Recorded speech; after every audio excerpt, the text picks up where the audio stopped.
मुलाच्या भविष्यासाठी माझा चेतना भाग्यश्रीला घेऊन, बायको कविताला घेऊन मी इथं बसलोय.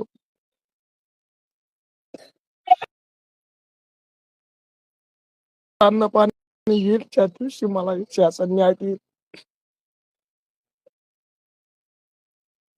मला अशा बापाची ताकदाची किंमत नाही, भारतीय राज्यघटनेची किंमत नाही, बाबासाहेबांची किंमत नाही, शिवाजी महाराजांची किंमत नाही, आयला देवीची किंमत नाही, इथं जेवढे महापुरुष आहेत त्याची किंमत नाही. मी लोकांसाठी बसलो नाही हो, मी त्या लोकांसाठी बसलोय ज्यांनी माझ्या देशासाठी रक्त चाललं. 2 वर्ष 11 महिने 18 दिवस माझ्या बाबासाहेबांनी स्वतःच हाडाचं काढ केलं. त्यांनी संविधान लिहिलं.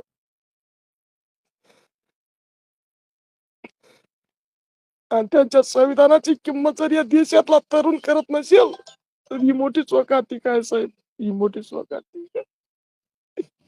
ज्या लोकांना नोकरीची गरज आहे ते लोक इथं येतील, ज्यांना गरज नाही मी त्यांना माझ्या बाबासाहेबांची ताकद ती घाण कोणाकडे ठेवणार नाही. मी कोणाला विनंती करणार नाही तुम्ही या म्हणून, कारण मी कोणाला विनंती करू ज्यांना माझ्या बाबासाहेबांची किंमत नाही. मी अशा लोकांकडे भीक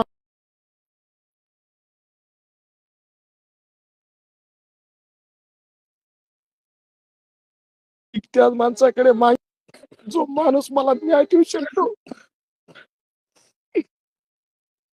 या देशातला राज्यकर्ते, या देशातला सरकार आपला मालक नव्हे, आपला चालक आहे, आपला नौकर आहे.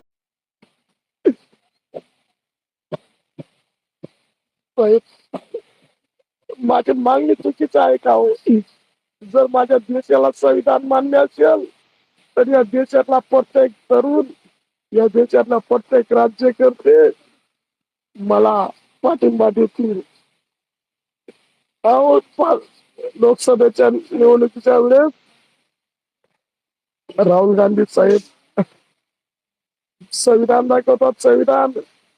जर त्यांना संविधान मान्य असेल तर ते राहुल गांधी साहेब आदिलाल देवरेच्या स्टेजवरती येऊन आदिलाल देवरेला पाठिंबा देतील.